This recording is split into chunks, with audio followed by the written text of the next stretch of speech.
a rare vision for Africa's Sahel region.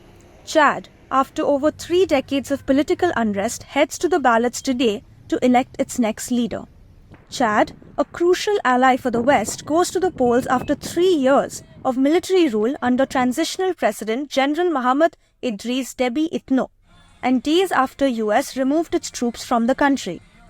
General Mohamed Idriss Déby Itno, Chad's youngest leader, came to power in a bloody transition after longtime President Idriss Déby Itno was killed by rebels after 30 years in power. Known as Midi, Mohamed promised an 18-month transition to democracy, but later delayed polls by over 2 years. Déby's 3-year rule is reminiscent of his father's style, iron-fisted with crackdowns on the opposition. In February, government forces fatally shot Yaya Dillo, one of the country's strongest opposition figures, at their party headquarters in the capital.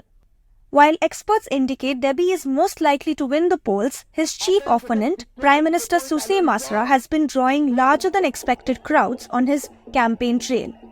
A Harvard and Oxford-educated economist, Masra was the strongest opposition figure in Chad until his appointment in January 2024, campaigning under the Transformers Party. The former African Development Bank executive has promised the youth more jobs as part of an ambitious 5-year plan.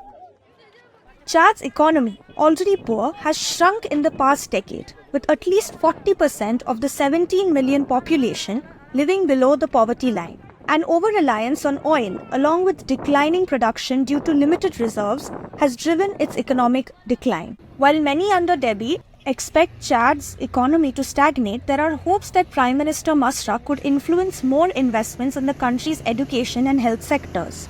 These polls also come at a crucial time for the world, as the West and Russia continue to vie for influence in Africa. While France, a key ally, continues to enjoy a large military presence in the country, Washington's removal of forces from Chad comes as the Sahel region remains racked with political instability and rising militant groups.